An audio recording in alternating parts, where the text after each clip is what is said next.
दिल्ली हिंसा के बाद किसान आंदोलन में दो फाड़ होती हुई नजर आ रही है। भारतीय किसान यूनियन किसान आंदोलन से अलग हो चुका है। वीएम सिंह का संगठन भी किसान आंदोलन से अलग हो चुका है। वीएम सिंह का कहना है कि हमारा संगठन इस हिंसा में शामिल नहीं है, हम यहां लोगों को शहीद कराने नहीं आए हैं।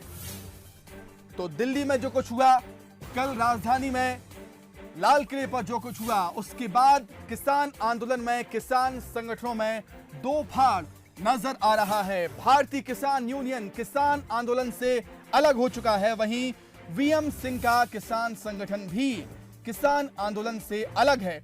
वीएम सिंह का बयान है, कहते हैं हमारा संगठन इस हिंसा में शामिल नहीं है, हम यहां पर लोगों को शहीद कराने नहीं आए हैं। अधिक चर्चा के लिए बातचीत करेंगे विशेष संवाददाता विजय मानके से। विजय, दिल्ली के लाल किले में कल जो कुछ हुआ कहीं ना कहीं काफी गलत था, उसका ही नतीजा है किसान संगठन किसान आंदोलन में दो फाड़। बिल्कुल सुमित, और यहाँ पर दो संगठन जो है उन्होंने खुद को अलग किया है। एक तो भारतीय किसान यूनियन भानु, यानी भानु प्रताप सिंह उस यूनियन के अध्यक्ष हैं।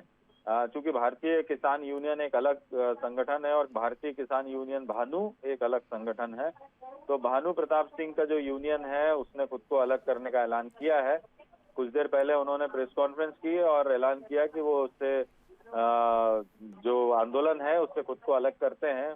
पिछले 58 दिनों से ये भी पूरे बॉर्डर पर डटे हुए थे बाकी किसानों के साथ, और इससे पहले जो किसान नेता है वीएम सिंह वो खुद को अलग कर चुके हैं।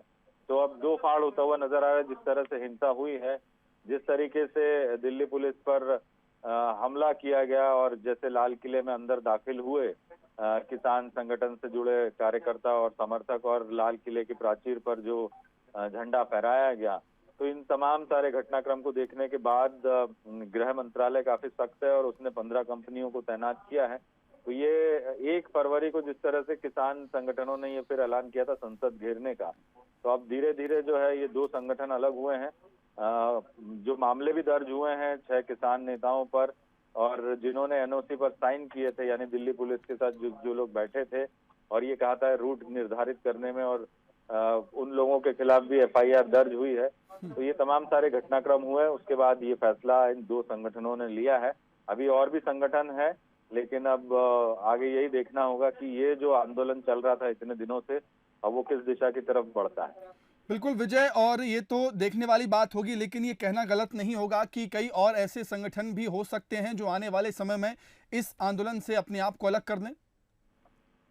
देखिए, अब ये उन संगठनों पर निर्भर करेगा कि वो किस तरह से इस पूरे मसले को देखते हैं, क्योंकि पूरे देश भर में निंदा तो हुई है और देश भर से प्रतिक्रिया आई है। जिस तरीके से भी दिल्ली में जो कुछ हुआ, वो भी गणतंत्र दिवस के दिन, और जो किसान संगठनों ने शांतिपूर्ण आंदोलन करने का दावा किया था, वादा किया था पुलिस से, वो तमाम सारे दावे और वादे फेल साबित हुए और वो अपने वादों पर कायम नहीं रहे। और इसी वजह से ये जो प्रतिक्रियाएं आ रही है उसे देखते हुए, क्योंकि हर किसान संगठन जो है केवल माफी तो मांग रहा है देशवासियों से जो भी हुआ, लेकिन ये नहीं कह रहा है कि वो जो लोग शामिल थे जिन्होंने हिंसा भड़काई वो किसान संगठनों से जुड़े हुए थे। कहीं ना कहीं इसका जो है बहुत व्यापक तरीके से नकारात्मक जो असर है वो इसका हुआ है पूरे देश भर में, जो प्रतिक्रियाएं सामने आई है।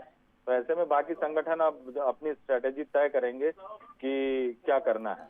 बिल्कुल विजय, आपका बहुत शुक्रिया तमाम बातचीत के लिए। तो अब देखना होगा कि किस तरीके से किसान संगठन दिल्ली की हिंसा को लेते हैं, और दिल्ली की हिंसा के बाद क्या और भी संगठन किसान संगठन होंगे जो अपने आप को इस आंदोलन से अलग करेंगे, देखने वाली बात होगी। लेकिन किसान नेता वीएम सिंह का बयान है, क्या कुछ कहा है, आइए सुन लेते हैं। वीएम सिंह राष्ट्रीय किसान मजदूर संगठन इस आंदोलन को यहीं पर ही अलविदा कहते हुए हमारा निर्णय स्पष्ट है। वीएम सिंह राष्ट्रीय किसान मजदूर संगठन इस आंदोलन को यहीं पर ही अलविदा कहते हुए। तो कृषि कानूनों के विरोध में 26 जनवरी को किसानों की ट्रैक्टर रैली में हुए उपद्रव पर दिल्ली पुलिस अब एक्शन में है। पुलिस ने हिंसा, तोड़फोड़ और नियम तोड़ने की घटनाओं पर 22 एफआईआर दर्ज की हैं। इनमें जानलेवा हमले, डकैती, सरकारी काम में रुकावट डालने और नियम तोड़ने के आरोप लगाए गए। साथ ही अब तक करीब 200 उपद्रवियों को हिरासत में भी लिया जा चुका है। एक एफआईआर में 6 किसान नेताओं को भी आरोपी बनाया गया, जिसमें राकेश टिकैत, दर्शन पाल, राजेंद्र सिंह, बलवीर सिंह, राजेवाल, बूटा सिंह, बुर्जगिल और जोगिंदर सिंह को आरोपी बनाया गया। सभी के खिलाफ ट्रैक्टर रैली के नियमों का उल्लंघन करने का केस दर्ज किया गया है। इन नेताओं ने उस एनओसी पर हस्ताक्षर किए थे जो पुलिस ने ट्रैक्टर रैली के लिए जारी की थी, लेकिन नियम तोड़े गए, एनओसी का उल्लंघन हुआ।